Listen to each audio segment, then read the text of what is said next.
Well, that's drab, Officer Miller said, stating the obvious. It used to be a mural, I explained, my voice still tight with anger. A beautiful, colorful mural. And the HOA president? He had it painted over. I then showed them the security camera footage. They watched in silence as Gregory Holloway, HOA overlord and destroyer of art, supervised the repainting of my driveway, toasting to his victory with his fellow beige enthusiasts. Officer Rodriguez shook his head. That's pretty blatant. We'll definitely be paying Mr. Holloway a visit. He wants to play hardball, huh? I muttered, pacing my living room, my mind buzzing with ideas.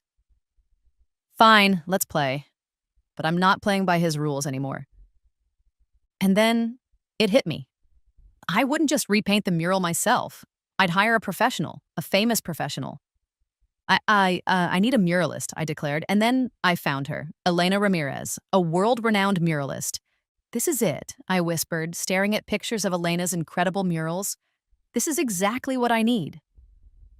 Dear Alice, the email read, your story is incredible and inspiring. I love the idea of using art to fight back against petty tyranny. I'm in. Let's turn your driveway into a masterpiece. I almost fainted.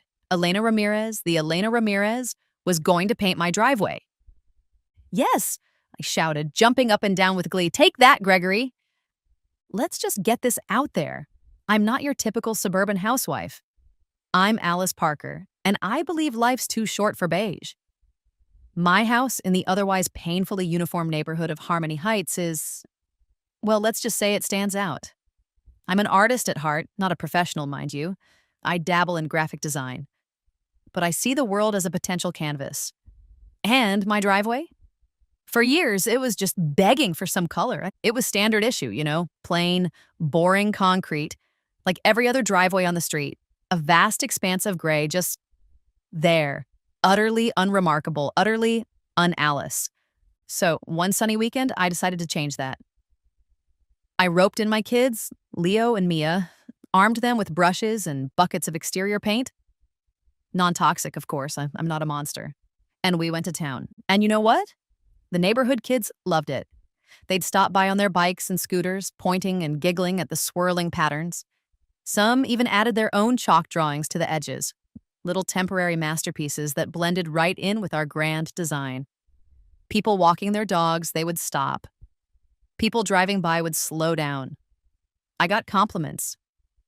That's so cheerful, Mrs. Gable from next door exclaimed. It just brightens up the whole street. Even a few adults admitted they liked it. It made our house different, in a good way. It gave it personality. It was a conversation starter. And then it arrived, the letter, that dreaded cream-colored envelope. You know the one. The one that instantly makes your stomach drop and your blood pressure rise. The official-looking envelope with the Harmony Heights Homeowners Association logo in the corner. The paper equivalent of a death threat to creativity. Oh, here we go again, I muttered, ripping it open with a sigh. I'd had run-ins with the HOA before. My slightly too tall sunflower garden was a previous point of contention. Violation notice, it read, driveway surfaces. My eyes scanned the legalese. Driveway surfaces must remain a neutral tone to maintain neighborhood uniformity and architectural consistency. The unauthorized painting on your driveway is a violation of Section 7, Paragraph B, of the Covenants, Conditions, and Restrictions. Please remove the unauthorized painting immediately and restore the driveway to its original condition or face fines. Neutral tone? I scoffed. Neutral? My driveway was a celebration of color. It was a work of art. It was definitely not neutral. I immediately grabbed my phone and dialed my friend Ben. They're attacking my driveway, Ben, I exclaimed as soon as he answered. My driveway? They're saying it's not neutral enough. Can you believe that? What is this? The Beige Brigade. Ben, who'd always appreciated my, shall we say, unique approach to home decor, chuckled on the other end of the line. Sounds like Gregory's on another one of his tirades, Alice. He probably saw a color that wasn't beige and had a conniption. Gregory, I growled. Gregory Holloway, the HOA president, the self-proclaimed minister of blandness, the man who probably dreamed in shades of gray. Don't let him stifle your creativity, Alice. Ben continued. Fight the power. Fight for your right to have a colorful driveway. Oh, I intend to, I said, my voice hardening with resolve. But I'm not just going to fight with words. I'm going to fight with art. The next HOA meeting was my chance to defend my driveway, to plead my case, to try to inject a little bit of color into the monochrome world of Harmony Heights. I walked into the community center that Thursday evening armed with photos of my driveway, before and after our artwork, printed copies of articles about the benefits of public art, and I am ready to give a very reasoned speech about it. And then he entered. Gregory the Grinch Holloway, HOA president, champion of all things dull, and the man who apparently had a personal vendetta against brightly colored driveways. He took his place at the head of the table, adjusted his microphone, and launched into a PowerPoint presentation. The title slide read, Upholding the Architectural Integrity and Visual Consistency of Harmony Heights, A Guide to Compliance. I stifled a groan. This was going to be a long night. Gregory droned on and on about curb appeal, property values, and the importance of maintaining a clean, orderly, and respectable neighborhood appearance. He showed slides of approved driveways, all perfectly plain, perfectly gray, perfectly boring concrete slabs. And then he got to my driveway. A picture of my vibrant, colorful, joyfully painted driveway flashed on the screen. The caption read, Exhibit A, Driveway Disaster. Disaster! I almost laughed out loud. As you can see, Gregory said, his voice dripping with disgust, Ms. Parker's driveway is, well, it's an eyesore. It's a blatant disregard for our community standards. It's garish. It's unharmonious. He made it sound like I'd painted a giant, obscene mural on my driveway, not a playful, colorful design. We must maintain a clean, orderly, and respectable neighborhood, Gregory continued, his voice rising in pitch. This is not an art fair, Ms. Parker. This is a residential community. We have standards. I stood up, ready to defend my artistic honor. Gregory, I began, trying to keep my voice calm and reasonable. It was a challenge. With all due respect, there's nothing in the HOA rules that specifically bans driveway art. It just says the surface must be maintained. I pointed out that other homes in the neighborhood had decorative pavers, stained concrete, even those little reflector things. And besides, I added, it is not hurting anyone. In fact, most people like it. It brightens up the street. It's cheerful. I even tried to appeal to his, apparently non-existent, sense of humanity. Gregory, it's art. It's self-expression. It brings joy to the neighborhood. It's something different, something unique. Isn't there room for a little bit of color in Harmony Heights? Gregory just waved his hand dismissively, as if swatting away a pesky fly. This is my neighborhood, Miss Parker, he said, his voice filled with self-importance. And while I'm in charge, we will maintain standards. And your graffiti does not meet those standards. It's not art, it's vandalism. It's unacceptable. Unacceptable. Oh, he wanted unacceptable? I'd give him unacceptable. The HOA meeting had been a complete and utter waste of time. Gregory Holloway, the self-appointed guardian of beige, had made it abundantly clear my colorful driveway mural was an unacceptable deviation from the Harmony Heights norm and had to go. I left, ready to fight. I spent the next few days researching, planning, and strategizing. I was going to appeal this absurd ruling. I was going to fight for my right to have a colorful driveway. I was going to do something. I started by rereading the HOA bylaws, searching for any loophole, any technicality, any shred of hope. I gathered testimonials from neighbors who liked the mural. I even considered starting a petition. I am not giving up, I declared to Mr. Whiskers, but all my plans, all my research, all my righteous indignation. It all came crashing down one gray, gloomy morning. I woke up early as usual, ready to start my day. I made a cup of coffee, stepped out onto my front porch, expecting to see the cheerful, vibrant colors of my driveway mural greeting me. Instead, I saw nothing, or rather, I saw gray. My driveway mural was gone, vanished, erased. I stood there, frozen, my coffee mug slipping from my numb fingers and shattering on the porch steps. It was like a scene from a nightmare, a surreal, horrifying vision of artistic censorship. It hadn't just been removed, it had been repainted. Not with a fresh coat of vibrant colors, not with a new, even more elaborate design, but with a dull, industrial, depressing gray. The kind of gray you see on battleships or prison walls. The kind of gray that sucks the joy out of everything it touches. The swirling patterns, the bright colors, the playful designs, the stick figures, the giant sun, Mr. Whiskers, all gone, erased, covered up by a thick, suffocating layer of HOA-approved blandness. First, I felt shock, a cold, numb disbelief that made it hard to even process what I was seeing. Then, the shock gave way to heartbreak. That mural wasn't just paint on concrete. It was a symbol of my family's creativity, of our joy, of our refusal to conform to the beige monotony of Harmony Heights. And now it was gone. And then, the heartbreak turned to rage, a pure, unadulterated, incandescent rage that made me want to scream, to yell, to paint Gregory Holloway's house bright pink with purple polka dots. This wasn't just a violation of some obscure HOA rule. This was an act of vandalism. This was a personal attack. This was war. That monster, I roared, my voice echoing through the now gray and depressing driveway. He actually did it. He destroyed my mural. I immediately suspected Gregory. Who else would be so petty, so vindictive, so utterly obsessed with enforcing conformity? Thankfully, I'm not a complete idiot. I'd learned my lesson from previous HOA encounters, the Great Sunflower Incident of 22, the Flamingo Fiasco of 23, don't ask. I had security cameras. I rushed inside, my heart pounding with a mixture of dread and anticipation. I logged into my security system, rewound the footage to the early hours of the morning. And there it was, clear as day, captured in the cold, harsh light of the security cameras, was the evidence of Gregory Holloway's crime. It showed a group of figures, shadowy silhouettes in the pre-dawn darkness, approaching my driveway.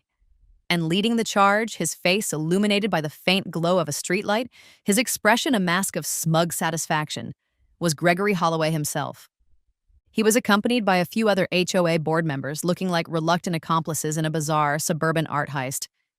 And they weren't alone. They'd brought a crew of painters armed with rollers, brushes, and buckets of that hideous, soul-crushing gray paint. I watched, my blood boiling, as they obliterated my mural. They covered the vibrant colors, the swirling patterns, the joyful expressions with a thick, uniform layer of gray.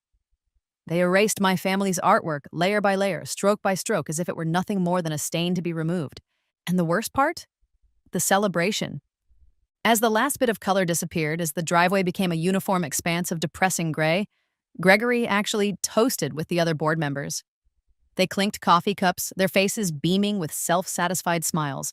They'd celebrated destroying my art. They'd reveled in their act of petty tyranny. "Oh, you just wait, Gregory," I muttered, my voice dangerously low. "You just wait." As I kept watching the footage, I noticed they left something.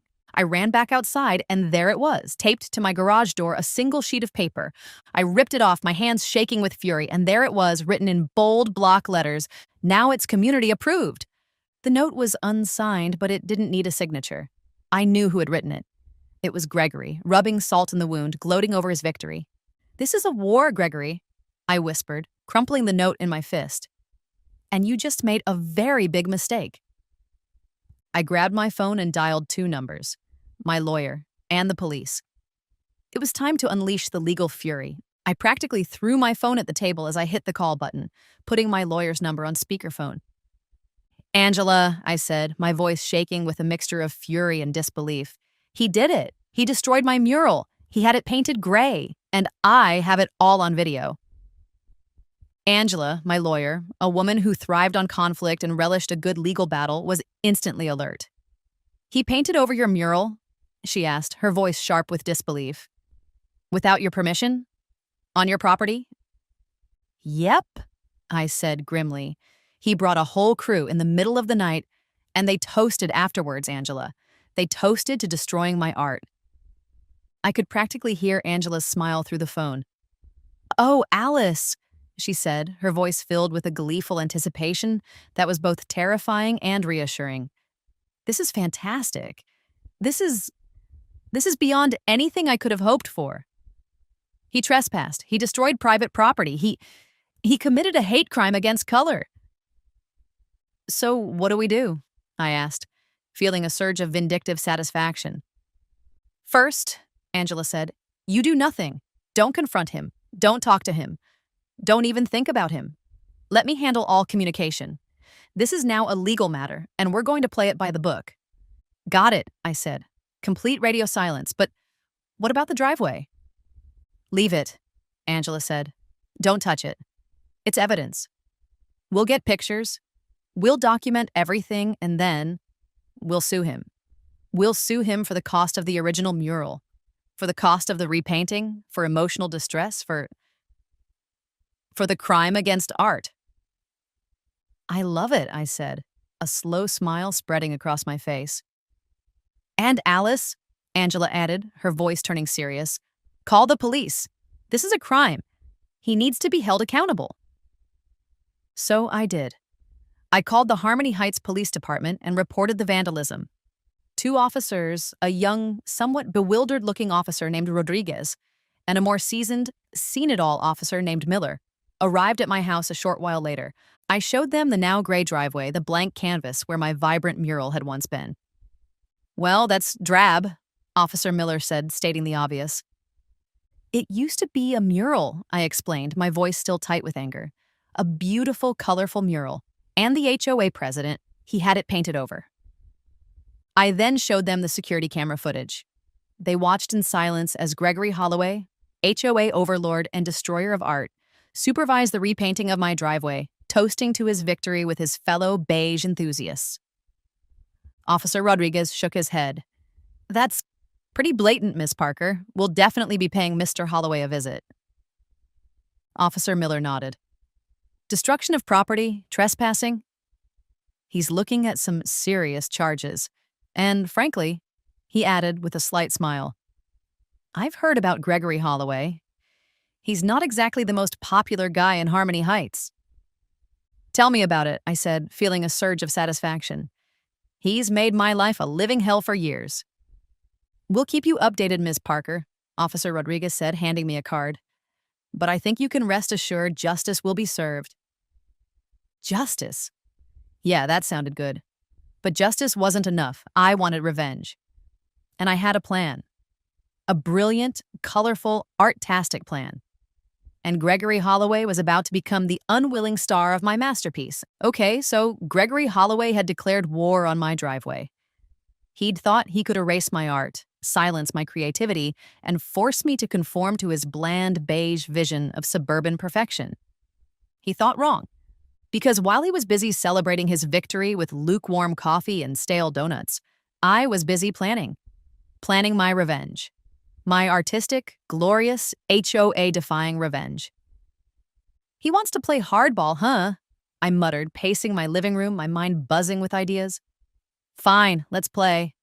But I'm not playing by his rules anymore." I wasn't just going to repaint my driveway. That would be too easy, too expected. I needed to do something bigger, something bolder, something that would make Gregory Holloway regret the day he ever messed with Alice Parker and her artistic spirit. I needed to turn my driveway into a masterpiece, a work of art so significant, so undeniable, so undeniably there that the HOA couldn't touch it.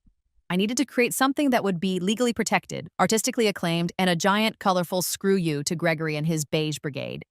"I need a statement piece," I said to Mr. Whiskers, my cat, who was, as usual, completely unimpressed with my dramatic pronouncements. "Something that screams art so loudly, they can't possibly ignore it." And then it hit me. I wouldn't just repaint the mural myself. I'd hire a professional, a famous professional. "I need a muralist," I declared, grabbing my laptop. A renowned muralist, someone with credentials, with recognition, someone whose work would be instantly considered a recognized artistic contribution, as per that glorious loophole in the HOA bylaws. I started researching, diving deep into the world of public art, muralists, and community art projects. I scrolled through websites, looked at portfolios, and read countless articles about artists who transformed ordinary spaces into extraordinary works of art. And then I found her, Elena Ramirez, a world-renowned muralist known for her large-scale, vibrant, community-focused projects. Her work had been featured in art magazines, on television, and even in a few documentaries. She'd painted murals in cities all over the world, transforming blank walls into breathtaking celebrations of color, culture, and community. "This is it," I whispered, staring at pictures of Elena's incredible murals. "This is exactly what I need." I found her contact information on her website, and with a deep breath and a surge of adrenaline, I sent her an email. I explained my situation, the HOA battle, Gregory's vandalism, and my desire to turn my driveway into a legally protected work of art. I poured my heart and soul into that email, explaining my vision, my passion, and my burning desire for artistic revenge. And then I waited. To my utter amazement, she replied the very next day. "Dear Alice," the email read, "your story is incredible and inspiring. I love the idea of using art to fight back against petty tyranny. I'm in. Let's turn your driveway into a masterpiece." I almost fainted. Elena Ramirez, the Elena Ramirez, was going to paint my driveway. "Yes!" I shouted, jumping up and down with glee. "Take that, Gregory!" Elena arrived a week later, a whirlwind of energy and creativity. We spent hours discussing the design, brainstorming ideas, and sketching out possibilities. I wanted the mural to be even bigger and bolder than my original one. I wanted it to be a celebration of Harmony Heights, but in a way that completely subverted the HOA's idea of uniformity. But I wasn't stopping at just a famous artist. Oh no, this was war, and I needed all the backup I could get. I contacted the local arts council, explained the project, and with Elena's impressive credentials and the story of Gregory's vandalism, I secured their official endorsement. My driveway mural was now officially a public artwork, protected under the HOA's own bylaws. And then, because I'm all about maximizing the drama, I reached out to a documentary filmmaker I knew, a guy named Alex, who specialized in stories about social justice and community activism. "Alex," I said, "I have a story for you. It involves an evil HOA, a destroyed mural, a famous artist, and the most epic act of artistic revenge you've ever seen." Alex predictably was intrigued. "Tell me more," he said. And so he did. He agreed to document the entire process, from the initial design to the final unveiling, turning it into a mini-series about suburban HOA tyranny and the power of art. "This is going to be huge, Alice," Alex said excitedly. "This is going to be legendary." The day had finally arrived, the unveiling of the new driveway mural. Elena Ramirez, the famous muralist, had worked her magic. My driveway, once a canvas of childish but charming art, and then a depressing slab of gray, was now a masterpiece. It was breathtaking. It was even more vibrant, more detailed, more spectacular than my original mural. Elena had taken my initial concept and elevated it to a whole new level. The colors were richer, the patterns were more intricate, and the imagery was, well, it was powerful. The local community was in awe. People were driving from miles around just to get a glimpse of the Harmony Heights driveway mural, as it was now being called. They'd park their cars, get out, and just stare, their mouths agape, their phones snapping pictures. It was like my driveway had become a tourist attraction. "This is incredible, Alice," Dave said, shaking his head in amazement. "You've actually turned your driveway into a work of art." "It's not just my work," I corrected him. "It's Elena's, and it's a celebration of the whole community." And then he saw it. Gregory Holloway. I'd been waiting for this moment, anticipating it with a mixture of dread and gleeful anticipation. I knew he'd drive by eventually. He couldn't resist. And sure enough, one afternoon, I saw his car, a meticulously clean beige, of course, SUV, slowly approaching my house. He came to a screeching halt, tires squealing, right in front of my driveway. He just sat there, frozen, his mouth hanging open, his eyes wide with a mixture of horror and disbelief. It was like he'd just driven into an alternate dimension, a world where driveways were allowed to be colorful. "What is this?" he yelled, his voice shrill enough to shatter glass, pointing a trembling finger at the vibrant, sprawling mural that now adorned my driveway. "What have you done?" I, meanwhile, remained the picture of calm. I took a slow sip of lemonade, smiled sweetly, and said, "Oh, this, Gregory, this is my new driveway. It's a recognized artistic contribution, you see, completely exempt from HOA interference, as per rule number 21A, I believe." I gestured towards the mural with my watering can. "It's a celebration of our community, Gregory. A tribute to the history, the culture, the vibrancy of Harmony Heights." Gregory sputtered, his face turning a shade of purple that clashed horribly with with everything. This is a mockery," he exclaimed. This is unacceptable. You've turned your driveway into a tourist attraction, a sideshow. It's art, Gregory," I interrupted, my voice firm, "and it's here to stay. It's been officially endorsed by the local arts council. It's even being featured in a documentary. You might want to smile for the cameras." I pointed towards a discreetly placed camera crew, filming the whole scene for Alex's documentary. Gregory looked at the camera, then back at me, then back at the mural.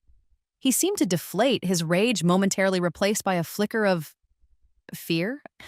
"This isn't over, Parker," he finally managed to say, his voice shaking. "I'm calling an emergency HOA meeting. We'll see what the board has to say about this graffiti." "Be my guest," I said, shrugging. "In the meantime, would you like a flyer? It's for the documentary premiere. It's all about the importance of artistic expression in suburban communities. I think you'll find it enlightening." Gregory just stared at me, speechless, defeated. He turned and stomped back to his car, his dreams of a beige, boring, and art-free Harmony Heights crumbling around him. Predictably, Gregory called an emergency HOA meeting. He was going to ban artistic contributions. He was going to change the rules. That emergency meeting never happened. His little attempt was shut down almost immediately. First, I had the art community behind me. Second, and more importantly, there was the matter of Gregory and the HOA board members destroying my first mural. My lawyer, Angela, had a field day with that. Charges of vandalism, destruction of property, and trespassing were placed. Lawsuits were filed. Gregory was, to put it lightly, screwed. He had no ground left to stand on. The HOA was forced to pay for all of the costs to repaint. He and his little cronies resigned. He sold his house, he moved away. I, on the other hand, had a beautiful mural on my driveway.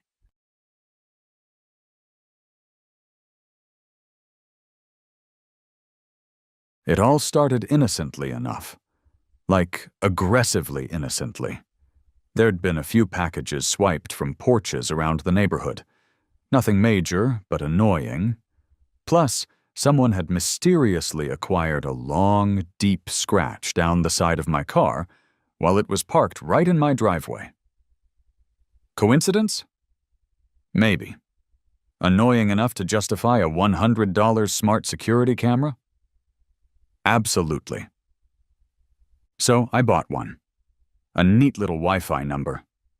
I mounted it discreetly above my garage door, angled it perfectly to cover my porch steps, my driveway, and the pathetic patch of lawn I call my front yard.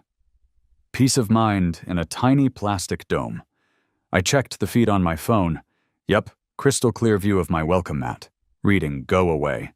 The aforementioned oil stain on the driveway, and the sad remains of a rose bush the aphids had claimed. Thrilling, secure, uncontroversial. Or so I thought. I hadn't even had the thing installed for 24 hours before she appeared. Karen, my next-door neighbor. Karen, who seemed to operate under the assumption that everyone else on the block existed purely to inconvenience her personally. Karen, whose default expression was a mixture of suspicion and indigestion. I was outside, attempting to coax some life back into the sad rosebush with a watering can, when she marched across her unnaturally green lawn towards me. Her eyes, like tiny radar dishes, immediately locked onto the small black dome above my garage. Benjamin!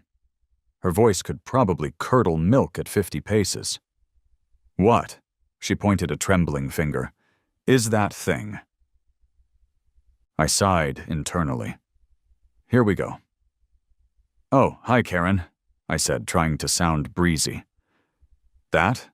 Just a little security camera. You know, with the packages going missing and my car getting keyed. Thought it was a good idea.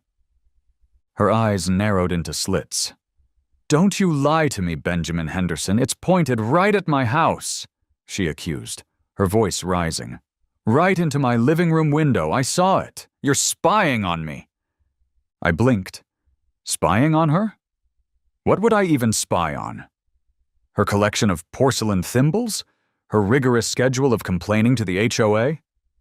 Whoa, Karen, hang on, I said, holding up my hands. That's physically impossible. Look where it's mounted. Look where your living room window is. Unless you've installed some kind of complex periscope system I don't know about, it cannot see into your house. It covers my porch and my driveway. I pulled out my phone. Here, I'll show you the live feed. She recoiled as if I'd offered her a vial of plague. I don't need to see your feed, she spat. I know what I saw, that little black eye staring right at me. It's an invasion of my privacy. It's harassment. You take it down now, or I'm calling the police, and the HOA, and my cousin Vinny, who's a paralegal. She didn't wait for a response, just spun around and stormed back into her house, slamming the door hard enough to rattle my windows. I stood there, watering can dangling, staring at the aggressively innocent security camera. Spying on her? The camera's field of view barely covered my own recycling bin. This was going to be fun. Karen, true to her word, unleashed the hounds of bureaucracy. First came the police. A young officer, looking profoundly bored, showed up about an hour later. Sir, he sighed, gesturing vaguely towards my garage. We received a complaint. Neighbor feels she's being recorded inside her private residence by your camera. Officer, I said, trying my best to project reasonable homeowner just trying to deter porch pirates. I completely understand the concern, but as you can see, I pointed, the camera is mounted here, angled downwards, covering my property entrance. Her house is over there. It's physically impossible for it to see inside her windows from this position. I pulled out my phone again. Here's the live feed right now. He peered at the screen. My driveway, my lawn, the sidewalk in front of my house. Yeah, he said, nodding slowly. Okay. He turned towards Karen, who was hovering on her porch like a vulture waiting for roadkill. Ma'am, he called out, his voice carrying the weight of 1,000 pointless neighbor disputes. His camera placement appears legal. It's covering his own property. There's no reasonable expectation of privacy on the public sidewalk or street. He tipped his hat to me, muttered something about paperwork, and drove away, leaving Karen practically vibrating with impotent rage. Next came the HOA. A guy named Dave, armed with a clipboard and a laminated copy of the CC&Rs, appeared the following day. He looked even less enthusiastic than the cop.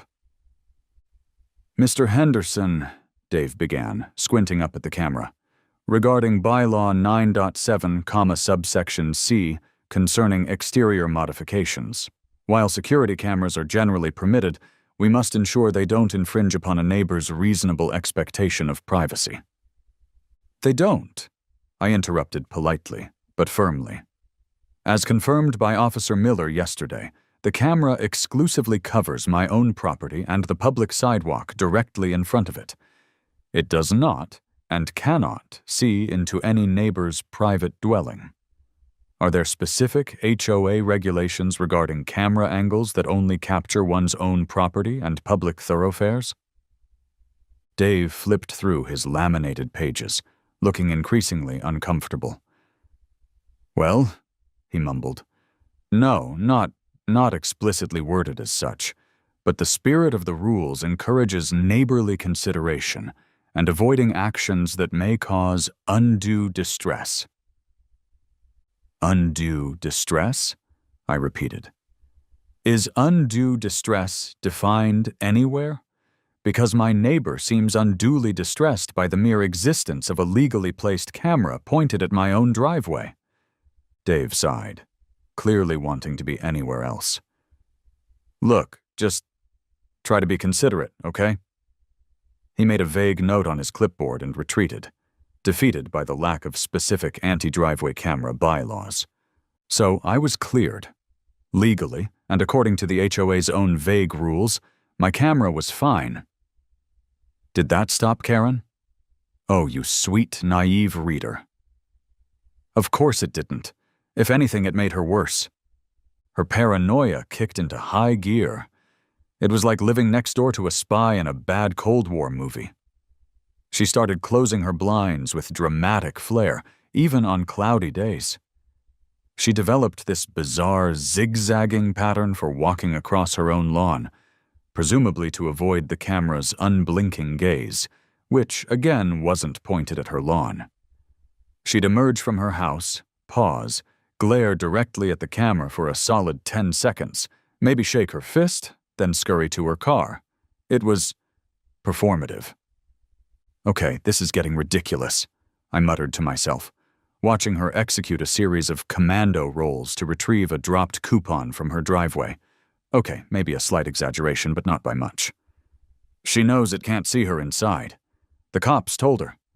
Dave from the HOA told her, but she's acting like she's the star of her own Truman Show, trapped under the relentless gaze of Big Brother Ben. And then, the thought hit me. A terrible, beautiful, spite-fueled thought. She's so obsessed with being watched. She acts like this camera is broadcasting her every move. What if one was? Not illegally, of course, not pointed into her house. That would be creepy and wrong, and highly illegal.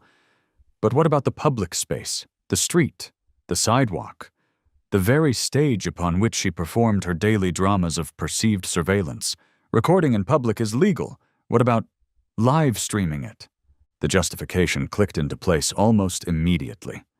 Neighborhood safety, community vigilance, deterring crime. Transparency. It was practically my civic duty.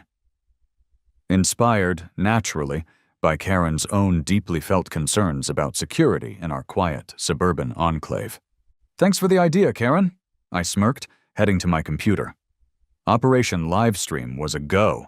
Research was key. I needed a camera with a decent wide-angle lens, good low-light performance, and the ability to stream reliably 24/7. I needed a platform YouTube Live seemed easiest.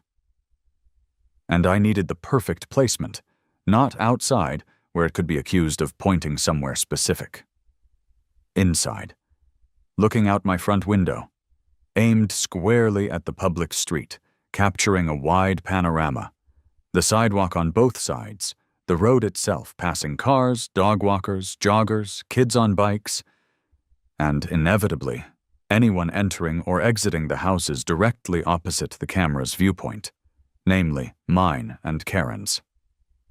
Crucially, the angle would be too high and wide to see into anyone's windows, just the public domain. I found a suitable camera, mounted it discreetly inside the window frame, and spent an evening tinkering with streaming software, network settings, and bitrate optimization. I designed a simple overlay, Elmwood Park Neighborhood Watch, Cam, Live, in a friendly, non-threatening font. Okay, Chloe, I explained over video call, showing her the setup. It's a 24/7 live stream of the street. Public view only, for safety. Anyone can watch. Chloe stared at me, her expression hovering somewhere between horror and amusement. Ben, let me get this straight, because Karen complained about your completely legal doorbell camera. Garage camera, I corrected. Garage camera. You have now installed another camera inside your window to live stream the public street 24 hours a day, 7 days a week? It's not because of her, I insisted, trying desperately to sound sincere. It's inspired by the clear need for enhanced neighborhood vigilance, which her concerns inadvertently highlighted. It covers the public domain. Totally legal. Civic-minded even. Uh-huh, Chloe said skeptically. And does this public domain just happen to include a perfect view of Karen's front door and the path she takes to her mailbox? An unavoidable consequence of capturing the relevant public thoroughfare, I replied smoothly. Purely coincidental sidewalk geography. Chloe just shook her head. You are completely unhinged.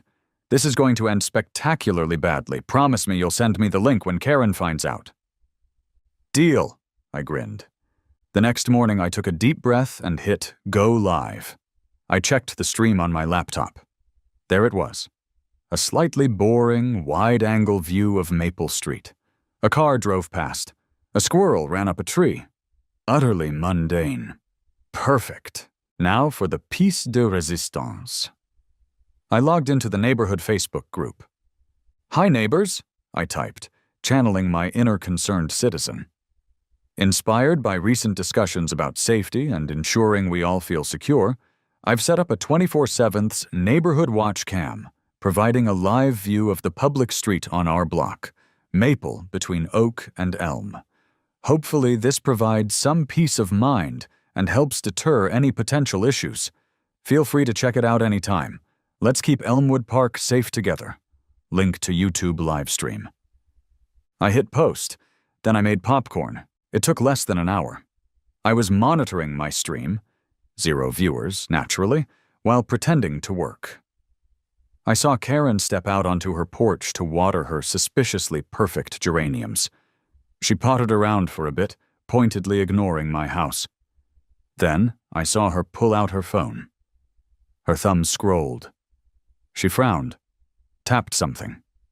Her eyes widened, her head snapped up, scanning wildly. It took her a few seconds, but then her gaze locked onto my front window, where the small lens of the new camera was clearly visible behind the glass. The watering can dropped from her hand, splashing water onto the pristine porch. Her face went through a rapid series of colors. Pale red, settling on a deep, alarming shade of purple. She didn't scream. She just pointed one trembling finger directly at my window, then turned and marched back inside, slamming the door with enough force to potentially register on the Richter scale. My phone buzzed. It was Chloe. She knows. Neighbor Carol just posted, "What is this? On your link. This is amazing." Less than 5 minutes later, the pounding started on my front door. Not knocking, pounding. I opened it calmly. Adopting my best, mildly confused expression, Karen stood there. Practically vibrating with rage, her phone held aloft like she was presenting evidence at The Hague. "Benjamin Henderson!" she shrieked, shoving the phone towards my face. It showed the live feed of my street, with her tiny, furious figure visible on her own porch in the background. "Are you insane? A live stream? You put my house on the internet for the whole world to see?" "Karen?" I feigned confusion. "What are you talking about?" "Oh," recognition dawned. "You mean the neighborhood watch cam? Yes, isn't it great? Real peace of mind." "Don't you neighborhood watch cam me," she screeched. "It's pointed right at me. Everyone can see me, getting my mail, taking out my trash, watering my geraniums. It's illegal. It's stalking. It's digital peep-toming." "Whoa, Karen, deep breaths?" I said, holding up my hands. "Firstly, as you can clearly see on your phone there, the camera points at the public street and sidewalk, not at your house specifically. There is no expectation of privacy in public view. The police confirmed that, remember? Secondly, it's not focused on you. It captures a wide public area for general safety and crime deterrence, which you yourself seemed extremely concerned about just last week. I decided to lean into it. Actually, Karen, I really should thank you. Your passionate advocacy for neighborhood security truly inspired me to take concrete action and provide this valuable resource for the entire community. It promotes transparency, it deters crime, it provides accountability, it's practically my civic duty." I beamed at her, radiating false sincerity. Her jaw worked silently for a moment, processing the sheer audacity. "I'm calling my lawyer," she finally sputtered. "I'm calling the police again. I'm calling the news. I'm calling the FBI. You'll see. You haven't heard the last of this. Benjamin Henderson?" She spun around, nearly tripping over my perfectly placed welcome mat, and stormed back to her house. I calmly closed the door. A small, deeply satisfied smirk might have escaped. Round 2. The police came again. Officer Miller looked even more tired this time. "Mr. Henderson," he sighed, rubbing his temples. "The Livestream." Yes, officer," I said brightly. "The Neighborhood Watch Cam. Isn't it a great initiative?" I explained the situation again. Public view, safety focus, link shared publicly, no specific targeting, legal placement inside my own window. He listened patiently. He looked at the stream on my phone. He looked out the window at the street. He looked resigned. "Technically, sir," he said slowly, "recording public spaces isn't illegal, and streaming it, well, it's murky. But as long as you're not specifically targeting her private property or using it to harass her—" He trailed off. "Look, can't you just aim it slightly differently? Maybe zoom in on that interesting patch of pavement over there?" "But, officer," I protested mildly, "that would defeat the purpose of comprehensive neighborhood safety monitoring." He just sighed again. "Try not to harass your neighbor, sir." He left. The HOA sent another letter, this one practically dripping with passive aggression and vague threats about actions potentially detrimental to community harmony and misuse of technology. Stan Mirov apparently tried to argue the camera constituted an unapproved interior modification visible from the exterior, but since it was just sitting on my windowsill, that didn't fly either. They were stuck. And Karen? Karen went into overdrive, living under the oppressive gaze of the Neighborhood Watch. Cam, which analytics showed rarely had more than 2 simultaneous viewers, usually me and Chloe, became her life's work. She started wearing disguises, floppy hats, sunglasses, scarves, just to get her mail. She bought enormous potted ferns and arranged them on her porch like a botanical barricade, attempting, and failing, to block the camera's view of her front door from the public sidewalk. She took to holding up large handwritten signs whenever she was outside. "This is harassment. Privacy now. Ben is a creep." My personal favorite was a simple but elegant, "Turn it off." It was performance art of the highest caliber, broadcast to an audience of almost nobody, and it was hilarious. The neighborhood Facebook group became a low-key battleground. Team Karen decried the creepy surveillance. Team Ben, mostly people who found Karen annoying anyway, posted sarcastic comments about needing popcorn or praised the excellent crime deterrent. Most people just seemed confused or vaguely uncomfortable. The stream itself was, objectively, incredibly boring. Cars passed. People walked dogs. Sometimes a cat would wander across the frame. Thrilling stuff. Viewership remained abysmal. I even started adding little on-screen graphics, like a days since last package theft counter, stuck at 0, and occasional weather updates, just to entertain myself. Then, one rainy Tuesday afternoon, the boring stream captured something not boring at all. A white van pulled up down the street. Someone hopped out, quickly and efficiently smashed the window of Mr. Henderson's parked car, grabbed a laptop bag from the passenger seat, and sped off. It all happened in less than 30 seconds. But the Neighborhood Watch. Cam caught it all. The van, the act itself, and, crucially, a clear shot of the license plate as it drove away. I saved the footage, called Mr. Henderson, and then called the police. Yes, Officer Miller again. The footage was clear enough to identify the van, and they actually caught the guy a few days later. Mr. Henderson got his empty laptop bag back, but he was incredibly grateful. He even posted a thank you note on the Facebook group, specifically mentioning the helpful neighborhood watch cam. Suddenly, my spite-driven livestream had actual, legitimate value. Karen was furious. Her narrative of creepy Ben spying on everyone took a significant hit when the camera actually helped catch a real criminal. The HOA complaints dried up. Stan Mirov stopped leaving passive-aggressive notes about window decorations. The stream stayed up. Viewership remained pathetic, but now it had a veneer of respectability. Karen still hated it, I'm sure. She still occasionally glared at my window or held up a defiant sign, but the fire seemed to have gone out of her protests. Maybe she realized raging against an audience of 3 people and a helpful crime-fighting tool made her look slightly ridiculous. Or maybe she just got tired. I still run the stream.